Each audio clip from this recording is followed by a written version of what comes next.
ایک بچی کی، چاہے وہ بچی، میں نے اس سے پہلے کہا تھا نا کل کی تقریر میں، حضور علیہ السلام کے زمانے میں جب واقعہ ہوا تھا، میرے مصطفیٰ کریم نے فرمایا تھا صلی اللہ علیہ وسلم، بیٹی کسی کی بھی ہو، بیٹی تو ہے نا۔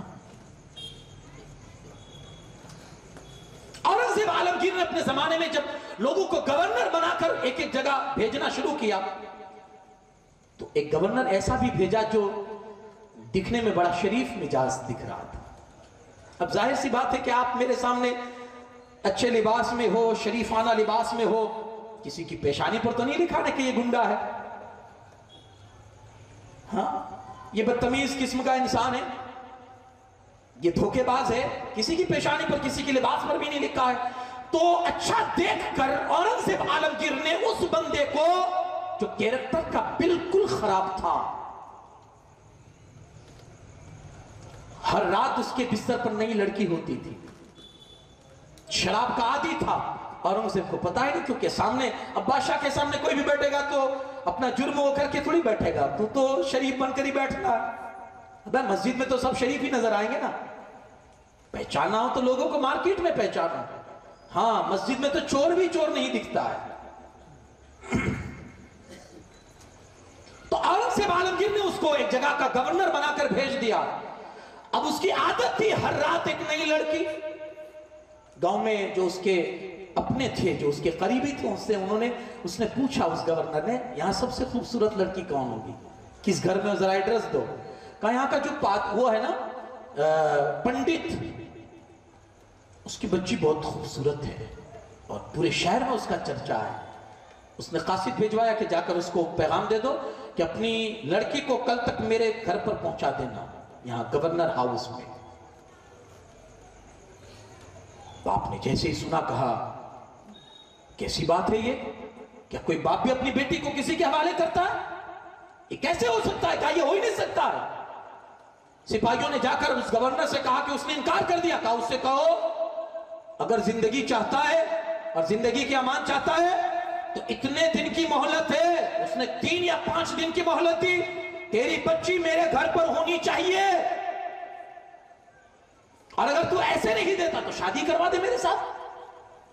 اگر تجھے ایسے لگتا ہے کہ کوئی باپ اپنی بیٹی کو کسی کے حوالے کیسے کرے تو شادی کر دے میرے ساتھ، تب تو میں لے جا سکتا ہوں نا تیری بیٹی کو۔ پھر سپاہی آئے اور انہوں نے آ کر یہ دھمکی دی۔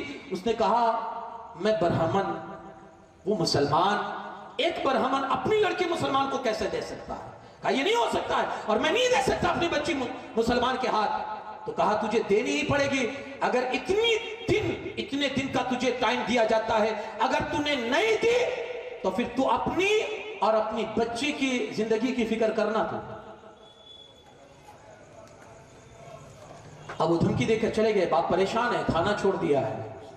چالاک بچی، سمجھدار بچی سمجھ گئی باپ کچھ فکر میں ہے، کچھ تجسس میں ہے۔ ابا کیا ہوا؟